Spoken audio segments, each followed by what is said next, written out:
Hello, and welcome back to Lost and Found No More Secrets. My name is Heidi, and I'm the team lead genetic genealogist with DNAngels.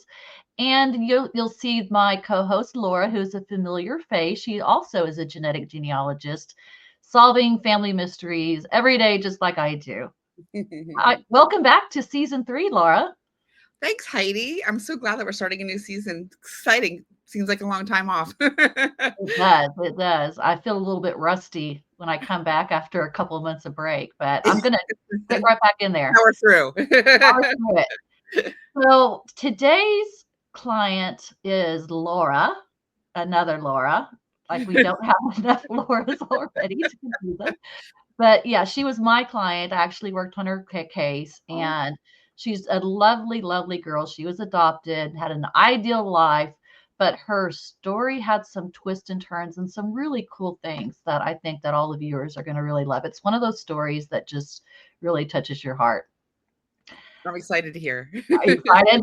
I'm gonna pretend. I'm gonna pretend like I don't know her story, though, even though I know it like the back of my head. Because that way I can ask better questions. That way, if I pretend like I'm not aware of it. Okay, well, let's bring up Laura to the show. Okay.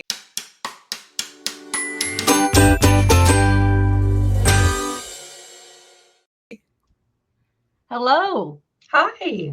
Hi, Laura. Thank you so much for agreeing to do this. I really appreciate it. I'm excited. I'm really excited. Thank you. Well, tell us a little bit about yourself and what it was like growing up for you. Okay. Well, I'm from the Bay Area of California, and kind of just grew up knowing. My brother and I are both adopted. He's 2 years older than me. The story goes, I think I've told you this, the way the story goes is, well, my mom and dad married pretty young. My mom was, I think 18, my dad was 20. They married and they just struggled with fertility. Turned out, my mom had some medical issues and she was not able to conceive. So the process to adopt just takes a while. That first one, for sure, it just takes a while. And so it was a good 10 years after their marriage before they got my brother.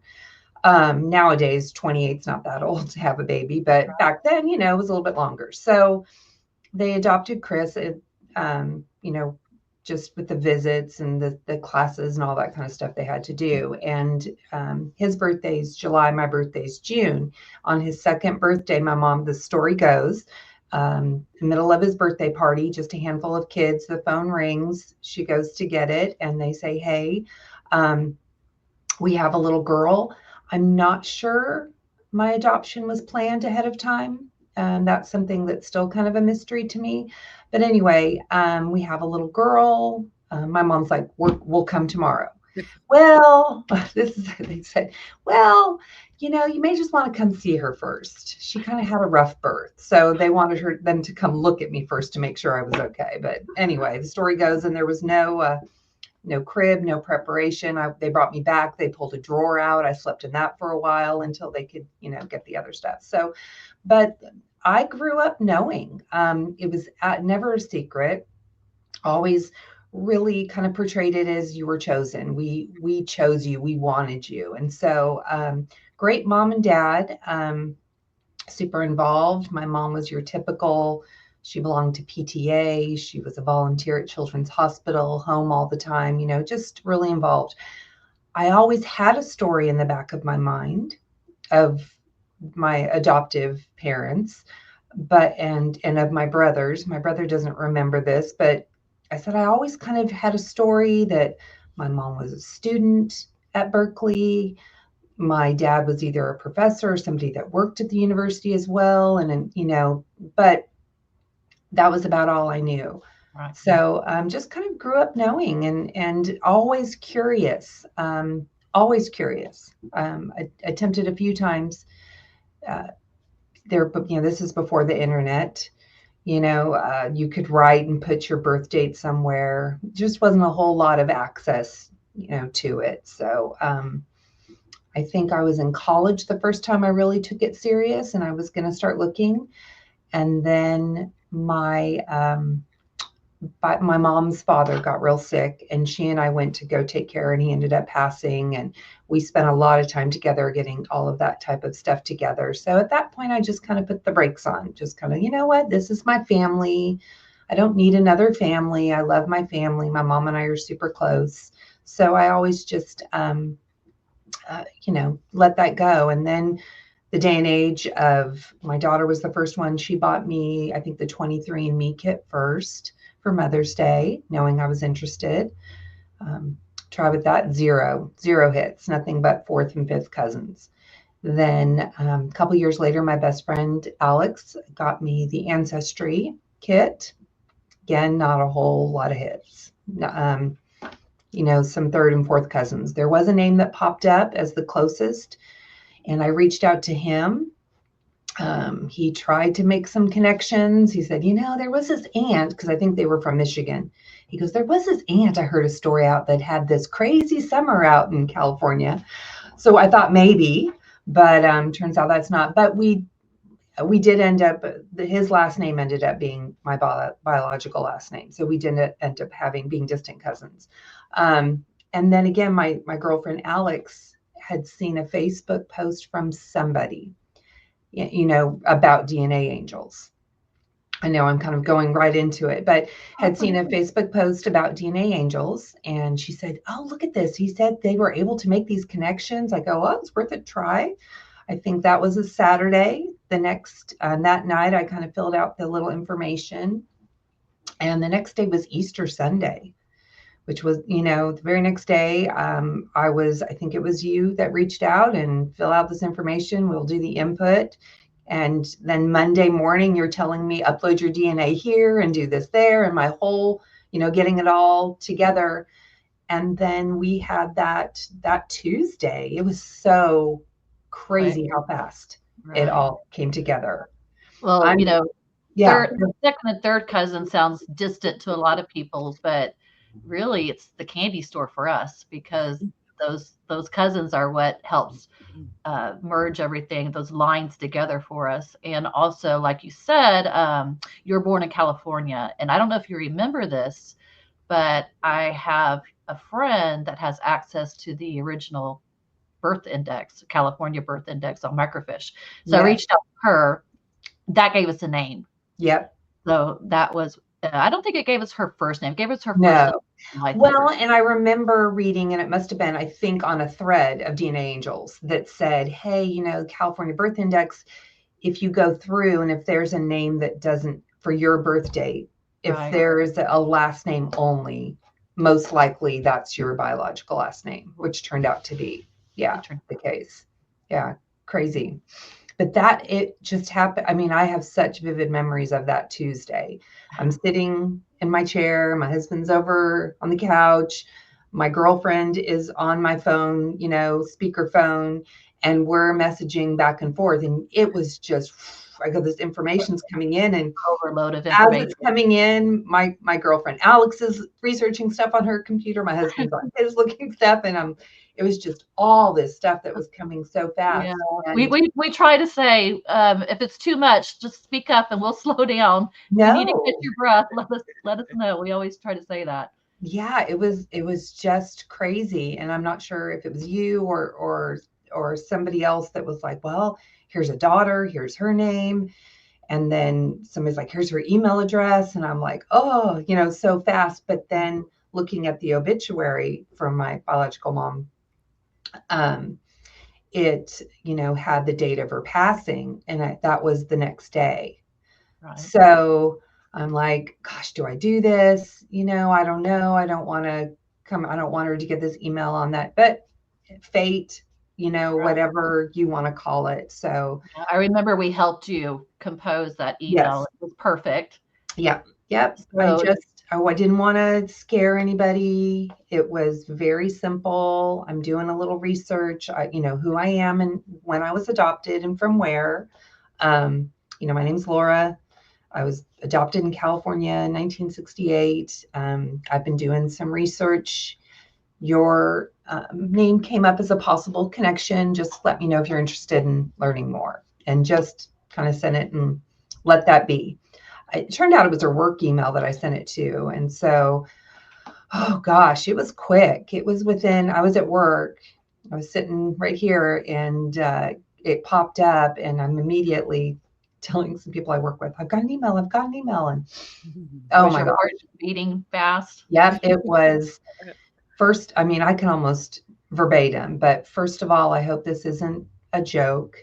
Um, but I've been waiting to get an email like this. My mom told me that she gave a little girl up for adoption to an older couple, which I thought was funny. And I'm assuming that's you. And if it is, I'm so happy that you made this connection. And yes, I'm open, to talking and stuff. And so, yeah, we talked I we went remember back you said that and you forth. read it out loud to your Oh team. gosh. There wasn't a dry eye in the Yeah, room. I still tear up. I Yeah. still tear up because, yeah, your whole life, you really think about it. You think, well, obviously she, if she was young, she probably went on and she probably had other kids. And there's, people that I'm probably related to. And, um, a lot of it, as I mentioned, I had amazing parents. And I feel like I'll date myself, but it was typical Leave It to Beaver kind of, how raising. I mean, mom, dad, great. This, Boy and a girl, apple yeah.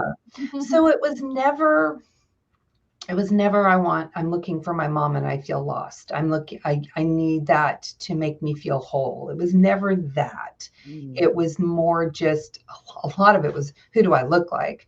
Because as I mentioned, I was huge. I was a huge baby. My brother was itty bitty tiny. My parents were not tall. My mom was maybe 5 foot, 100 pounds, if that. My dad was probably 5'5". He wasn't real tall. And I was huge. My brother was picky and didn't eat. I came along and ate absolutely everything. I mean, I was taller than him. He was 2 years older. I was taller than him by the age of 2 and taller than him until I think by the time he was 20, he finally, and I'm 5'8", 5'9". He finally is about my height, maybe, but just he would ask my parents, "Am I going to be a midget?" because I just kept growing. Right. But so I was always curious, where do I get this height from? Who do I look like? My mom told my brother and I that she's very Swedish. She's first generation American. Her mother was born in Sweden, and aunts and all of that. So, very Swedish background. So she knew that both my brother and I have a very Scandinavian background. So I think she had a fair amount of information from the adoption on the biological side. This is what's so weird. And this is like conversations I've had with other people. I never asked her, when I got older, what do you know about my adoptive parents? And I don't know why. Well, I do know why. You always feel like I'm thinking she's going to think I want my other mom, You feel not guilty. enough or that. And I know she wouldn't feel that way. I just never wanted her to think that she was not my mom kind of thing. So I kind of put the It's brakes so on. common in the adoption cases that we work. I Yeah. want to say like over 75%, they wait until their adoptive parents have passed away Yeah. before they start their search. And usually by then, the bio parent Biological. Yeah. passed away. So Yeah. Yeah. very common. I've lost both of, and really the sequence, I got the DNA kits and stuff prior to my parents passing. So I was looking prior to that. But both of my parents have passed in the last 5 years. My mom 5 years ago, and then my dad, it's coming up on 2 years. So, it is what it is. Mary, my biological mom, she passed young anyway. So, All right, let's talk about, I think Mary sure. is the most fascinating. Oh my gosh. She's got such a She fascinating story. needs a book. She needs a Right. book or a movie. Yeah. Let's talk about Mary. Yeah. Let's talk about Mary. So Mary was born and raised in Oakland, California, which is where I was born. She is the oldest of three. I've spoken with both her brother and sister. They have reached out and have just said, welcome to the family. So that's been great.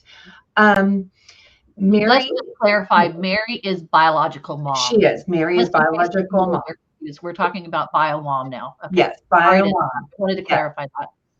Yeah, Mary is my biological mother. And Mary, again, oldest of three, she was, so in the 60s, she was going to school at UC Berkeley. And I think to help pay for school, she got a job working at this little place in Oakland that's called Fairyland, which is crazy because I used to go to Fairyland as a child. It's an outdoor amusement park, basically, is what it is. And I remember going there and remember exactly where it was, over by the water.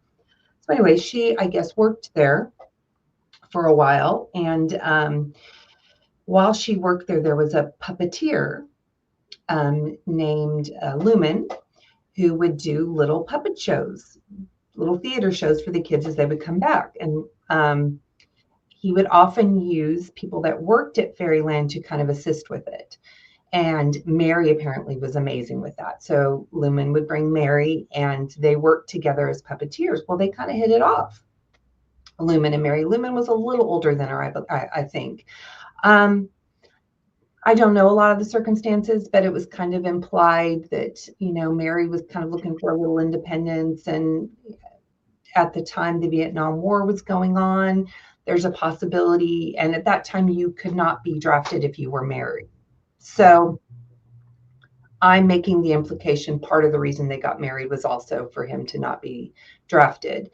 And she was kind of wanting a little independence from her family. So Lumen and Mary married and lived in the Oakland area, and they worked together. And I have also since gone on to have Zoom calls with Lumen. He was a pretty well-known puppeteer, but did a lot of stuff. He's worked with Jim Henson, and I looked him up, and he's got a pretty good resume.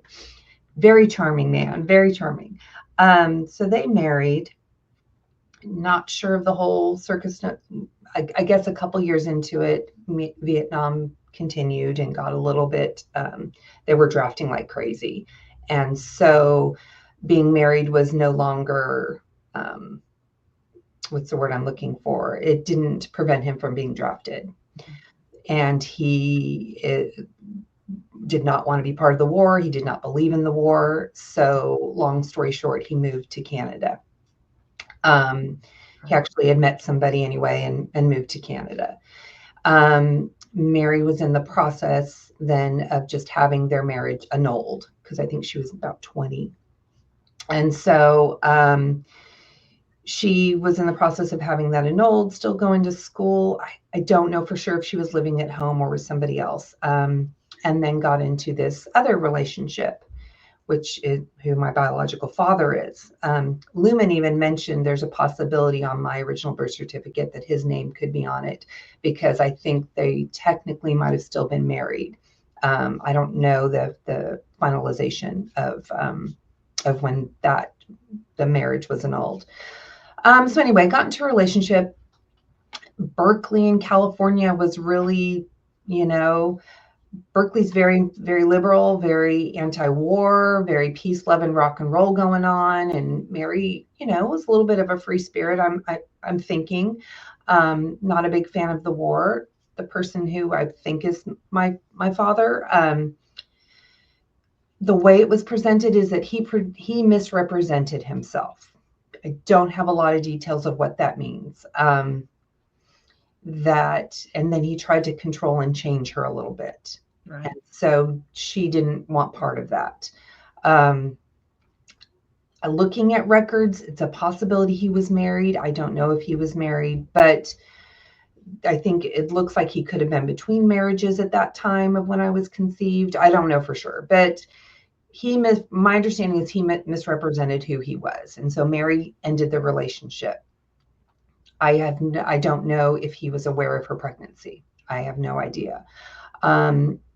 Mary was at her place of work, and apparently the story is he showed up looking for her after she ended it because he was not happy that she ended the relationship. And he showed up at her place of work, and the employees just told her to go in the back, and he came in and had a gun looking for her. So What? yeah, kind of scary. Yeah, kind of Yeah. scary. So, I guess she found herself pregnant, not in a relationship, no longer married. And she went to live with friends, a couple. And didn't tell anybody about the pregnancy in her family. So then the story goes that I was told, the story goes that the couple that she was living with had gone on vacation, and they came back and Mary wasn't there. And they're like, oh, I know she's due soon. I'm wondering if she's had the baby. So then this couple reaches out to Mary's parents and said, hey, we're a little worried about Mary. We're looking for her. Has she had the baby? And the parents are like, what? What baby? What baby? So they went and, basically found her and, had gone back. She showed up back at their house, but the dad went and said, no, you're coming home. We're going to take care of you, and all of that. Well, also during this time, her younger sister was preparing to get married. So Mary's younger sister got married 8 days before my birth. Now, I know I was not a little baby, and Mary was the maid of honor in the wedding, and nobody knew except for her parents. They had no idea. I don't know if they just made an excuse of what they thought, why she might have put on some pounds. And because Mary was looking at her, was very thin, tall and thin. And tall. Mm-hmm. Yeah. So anyway, so they, her sister was married, and then a few days later, her dad took her to the hospital and was with her when I was born. Wow. So I don't know for sure the circumstances of if it was her parents. They're very, very conservative, very religious, which is also kind of part of, we think there might have been a little bit of connection of my adoptive parents and my grandparents. They were very Scandinavian, Norwegian, and there was a local Lutheran church in Oakland, and that my mom attended, that her parents attended. So I don't know if there was maybe that connection as well. Yeah. So it's possible that that's kind of how we were all connected with them, and how my mom kind of got some information story. So anyway, I was placed up for adoption at that point in time. And that's when. And Mary ended up being an architect, right? Mary graduated at Berkeley with an architecture degree, and then moved to Baltimore and worked for the city of Baltimore, became an extremely successful architect there. Recently talking to my sister, she told me the story, that house that she grew up in. She said there was this area of Baltimore that was run down, and it's kind of a downtown area, and they wanted to kind of build it back up. And so they asked city employees, do you want to be, first of all, you have to show proof that you've got the funds to be able to renovate these homes. As an architect, of course, she was able to do all of that. And I think for like a $5 raffle ticket, if I'm not wrong, or maybe a $500 raffle ticket, she got a home. And that was, and completely rebuilt it. And that's where she lived her whole life. And that's where my biological sister was raised. And so Mary lived there. Mary met another gentleman there, a little bit older than her. He had been married and had 3 children that were probably closer to my age. So Mary got pregnant with my half sister at the age of 40, I believe.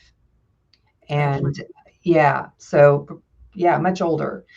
And found out she had breast cancer, and I'm going to be wrong with dates, so I don't want to say that, but I do know that she was like was like 62, I think, when she got diagnosed.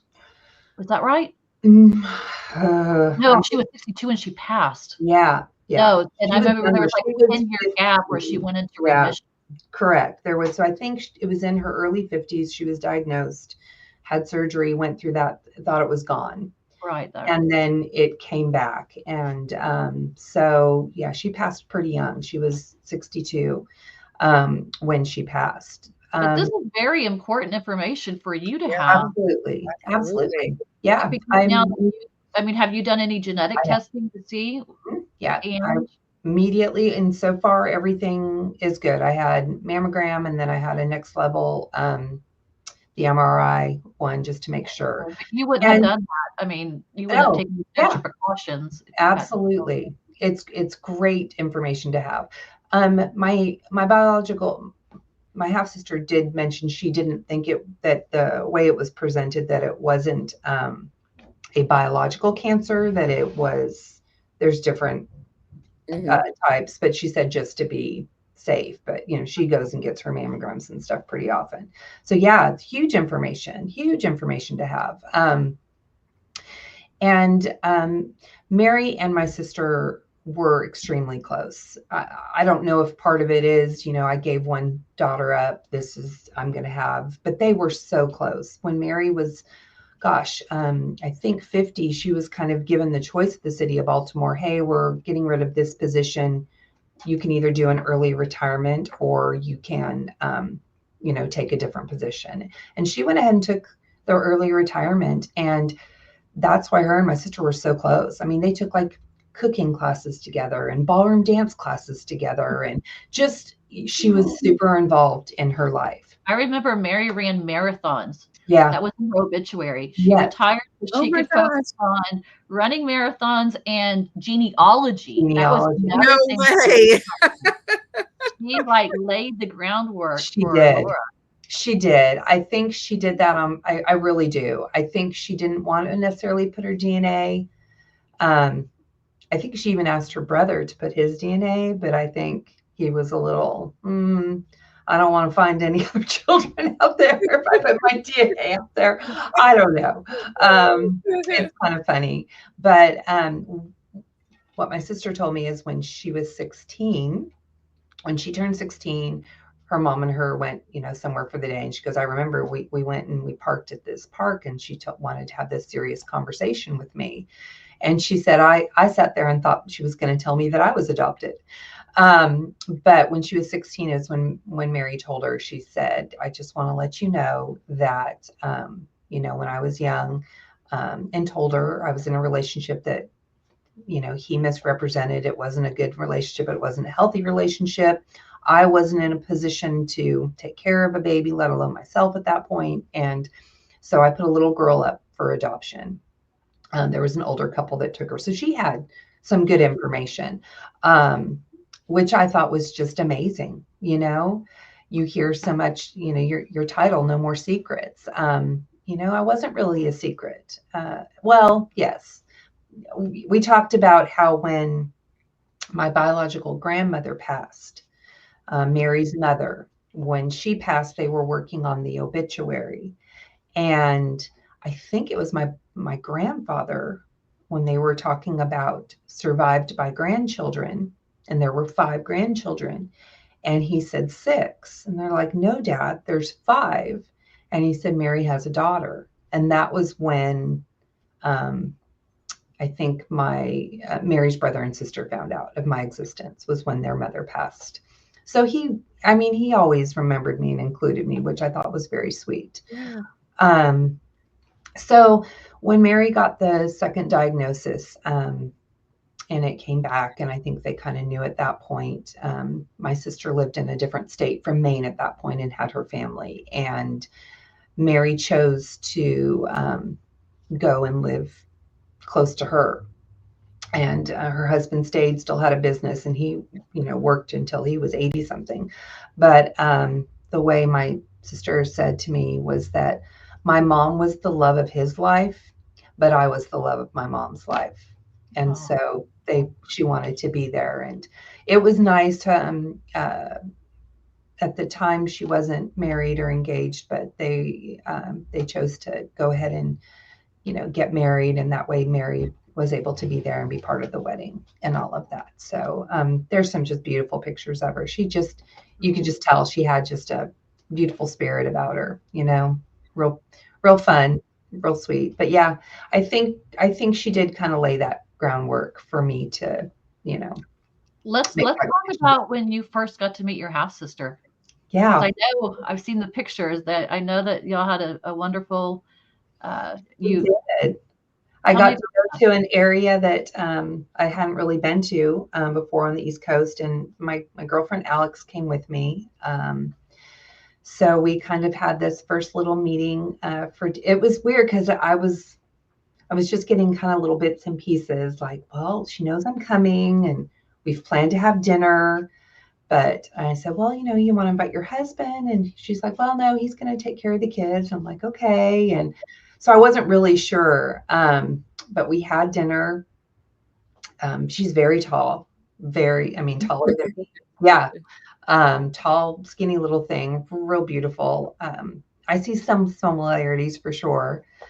And just very open with me. She shared a lot of stuff. She's a very, very private person, which I completely respect and understand. But showed me around the town and then said, okay, well, tomorrow we've got this planned and we want you to come out, and you know, my husband and my kids are going to be there, and his parents are going to be there because they live right next door to his parents. And you know, at this point in time, she's lost both of her parents and she doesn't have any other siblings, and so anyway, they're very important to her. So, and what's so crazy was we went to this house. They've got this house kind of in this area, and I don't even think I had my phone out. And my girlfriend and I left to go back to where we were staying. And I go, I didn't even take a picture of like all of us. We took the one picture that night when we had dinner. But then the next day we met for breakfast. You know, she drove me around where Mary lived there, and, you know, really just kind of showed me and included me in all this. And, you know, my girlfriend and I took pictures when we were sightseeing, but I didn't, you know, but that's okay. I mean, it was all about that moment and Yeah. kind of learning about them and Did all you of feel connected instantly with her, or was it awkward? that. I think you really anticipate, you know, I don't want to say, yeah, she's very reserved. And so I think I'm walking very gingerly. I don't want to, and I keep telling her, you know, I'm not trying to, you know, force a relationship that's not there. Number one, I don't want to impose myself on you and your family. I said, I'm happy I found you, and I'm happy you've shared Mary with me. But I think I'm just trying to take it as gingerly as I can out of respect to her, for sure. But she's every time, you know, I reach out, she reaches back out, and you know, I know she's open to it. I think it's just you know, just she's just very private, which is fine. Yeah. Take it slow. Nothing Yeah, wrong with take it that. slow. Yeah, as long as Let's she's reasonable. we didn't talk a lot about your dad's side. Yeah. So where are you at with that? Because the last when I talked to you in your client room, you said, I'm just not going to reach out to him at this time, or reach out to the family. Where are you at with that? Yeah, he's still alive in Arizona, my understanding. I mean, yeah. Had two daughters, and it's funny, they pop up as people you may know in Facebook, probably because I looked for them, you know. Yes, yes. So they keep popping up on my Facebook. I don't want to reach out to them and go, hey, but without reaching out to him. I don't think that's fair. Right. I want to.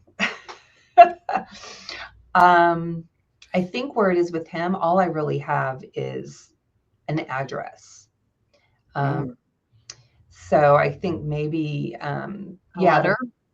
Yeah, a letter. And so, you know, I think he Well, I stayed know in. you have some reservations because he was the one that showed up at mom's Yeah, work with the gun. yeah, So maybe yeah, that was yeah. a bit of time ago. My husband, in his, you know, minimal detective work, says he definitely comes across as a very private individual. But who knows? Who knows? I want to. I do. I want to, because honestly, there's a chance he has no idea, you know? And you also don't know the circumstances with the gun thing. You know what I mean? Well, Like stories, they get yeah, embellished over time. You know what yeah. I mean? So Well, and my sister didn't even have a name. So I told her the name that I had, right. Bert.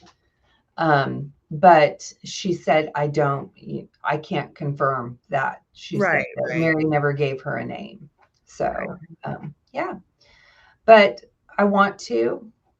I don't even know where the address is right now. For whatever reason, I feel like if I could shoot an email, then I can do it and be done. I feel like a letter is such a long process. And then the mailing of it, and then the waiting of it, and then, all of that kind of Well, stuff. you got lucky with your sister's email address, because I can tell you that most of the time email addresses are unreliable. Yeah. Either it's Yeah. old or they don't check. And if you do send a letter, send it certified with the signature required, so you know that it landed in the right hands. That's very smart. I Right. probably And would not. and also, since I don't know, we talked about this whenever you were I was working your case, but we also have a liaison service that we have a volunteer named Robin who's amazing at this, and she'll do the reaching out for you Oh, if you're wow. uncomfortable. That is considered a paid service, Sure. but if you want to consider that, just keep that Okay. in the back of your mind too. Yeah.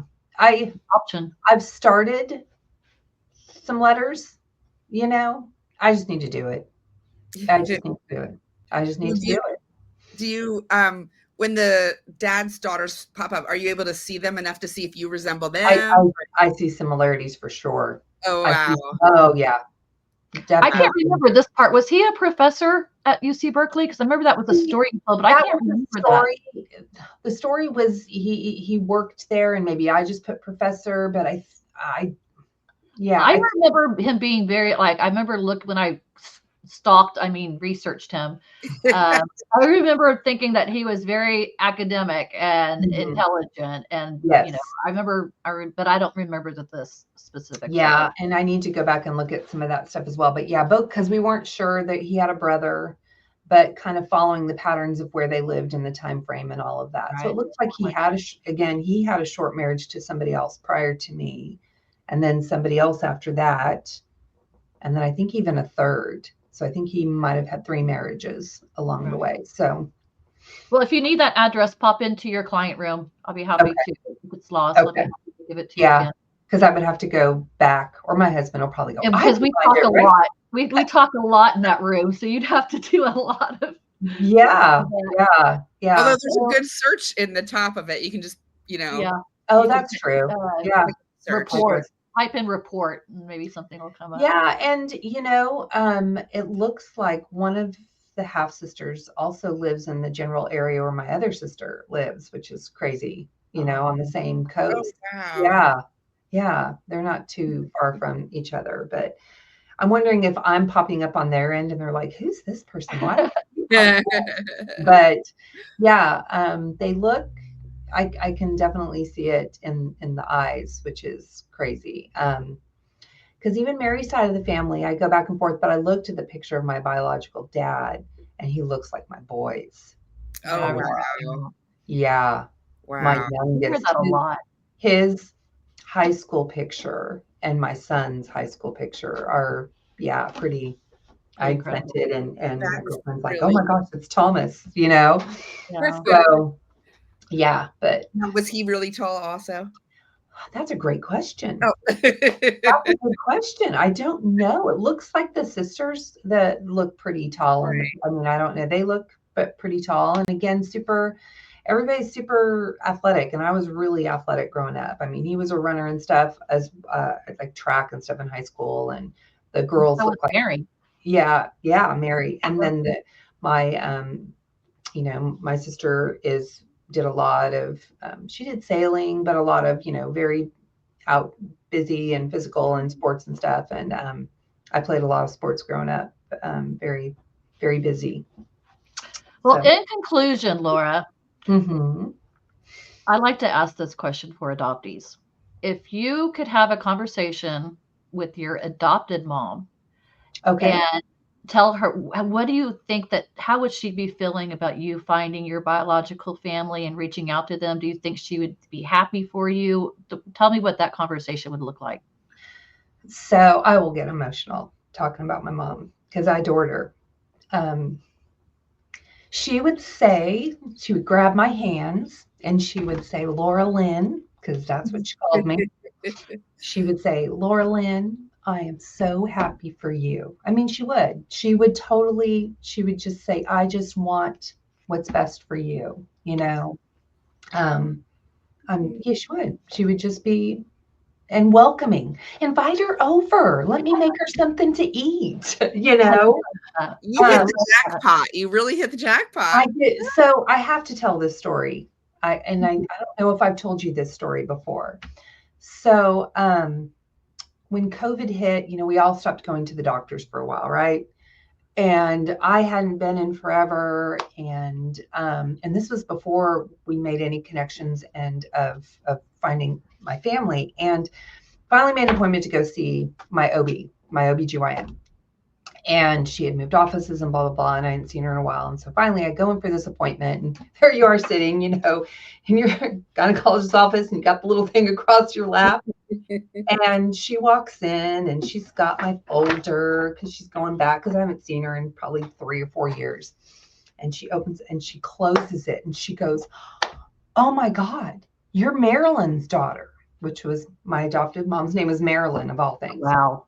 And she goes, you're Marilyn's daughter. And I said, yeah. And she goes, I have been wondering what happened to your mom. So when she had last seen my mom was still pretty bedridden. And my mom had gone to her too, as well. And she said, I've looked up like obituaries and, I've just wondered what happened to her. She said, I adored your mom. She said, your mom and I had the best conversations. And she goes, I am a better doctor because of conversations with your mom. She said, she always made you feel like you were the most important person in the room.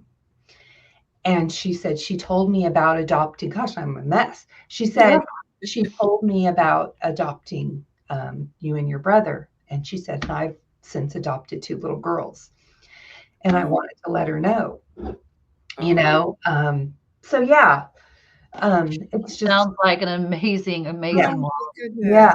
Amazing. So when I went back and told her about, my connections, and she said, I've, always told my girl, because of that, I've shared with them that they're adopted. And I try to really keep that conversation going because, your mom had said that she had done that. And so, yeah, I think I know my mom would be supportive. She was just supportive. I'm sure she's smiling down on you right now. Yeah. Well, I Yeah. think Mary and Marilyn are hanging out. Hanging out together. Oh yeah, 100%. They I are love hanging that. out.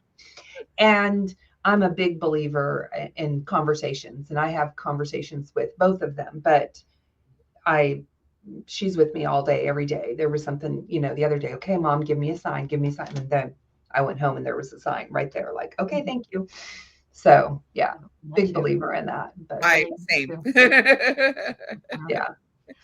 Laura, thank you so much for sharing your story. And I was just so lucky to be assigned to your case because you guys were phenomenal. I mean, Heidi is so good. The information, I was just like, how is this coming so fast? And I've since, shared, I'm hoping I can get my brother to come down that avenue because I think there's a lot there. But, I was asked by somebody, what would you tell other people that are searching? And I think it is important when you're searching. I feel like a lot of times people do search because they have an emptiness or they're looking for something to be fulfilled. I think that's a little scary because, I know you want answers, but I know how fortunate I am that it turned out to be positive. I also know that there's a lot of people who have had doors closed, who are, I know a friend who reached out and because her mom, speaking of the war, she was a nurse and her biological father was a doctor. Well, he had a high school sweetheart at home that he met and married and has been married to for 50 years and has adult children. And she reached out and he said, I thank you. But this is I don't want to hurt my wife, and I get that too. So there are a lot of times that the door's closed. So I think if you're looking for it for a fulfillment or because you've got something missing, that's scary, I think. That might lead you up to a lot of disappointment. You have to be in a good place mentally, Yep. and you have to have the right reasons for your search. For Yeah. for you, it wasn't. It was the most common reason. I've never met anybody that looks like me. Yeah. I want to find out where I get my, height from. But if you're going to try and feel a hole in your heart, then you're setting yourself up for Yeah, for sure. But I mean, I'm very, very fortunate. They've been, my sister has been very open with me. I had an uncle reach out. His son reached out. They both talked to me. And then I've Zoomed with my my mom's sister a couple times. And Lumen the And puppeteer. Lumen, he's just the sweetest. He's still in Canada. And it was funny. It was funny because I talked to, I think it was Mary's brother, and I mentioned Lumen, and he had some words to say, like, what did he call him? Like, I don't know, chicken or something. No, it was foul language for sure because he darted the draft. He had some choice words for Lumen. Yeah. Anyway, well, Laura, we're out of time. I appreciate you being a guest on the show. Thank you so much. And again, just reach out to me in your client room if you need me for anything. Absolutely, I will do that. Thank you, Heidi. It was so nice to hear your story. Bye, Laura. Thank you. Bye-bye. Bye. Wow. She's so sweet. I knew she would be a great. I actually did a client story on her the other day, and when I reached out to her room to make sure it was okay. Does she have any updates? She's like, I think I'll be on the show. I was like, yay! Oh, yay! I think the most important thing she said was about being in your right headspace and doing this for the right reason. And oftentimes I don't think of it that way because, I'm not in the situation, but that is so true. It's like you need to be good with yourself. And that's not going to complete you is, what I feel like what I took from that you do that yourself. And this is just an extra information. That's one of the reasons I love about the show is I feel like adoptees that haven't reached out yet that are in the process of thinking about reaching out. Absolutely. I mean, I don't know if Laura realizes like how many people she's helping by just sharing her story. Absolutely. Absolutely. And what she said is, she agreed that it doesn't end up positively for everyone, but have realistic expectations. Right. And I feel like even if it doesn't end up positively, my clients who it's been not a great experience, they don't have the lingering what ifs anymore. And sometimes they will get medical information, even if there's no relationship. So I think it's something. It's better than like not knowing forever. I feel. They get pictures. A lot of times the clients that I want, if I just have a picture, I'll be happy, Absolutely. Absolutely. So that was a refreshing start to our season here. Yes, I love it. Okay, well, we are out of time. Thank you so much for joining and watching. We are loving watching our YouTube channel grow. We've grown a lot since just last season. And give us some comment, give us some feedback in the comment section and let us know if there's something particular that you'd like for us to focus on, or if you have any suggestions, that would be great. We welcome it. Thank you, everybody. See you next week. Bye-bye. Bye.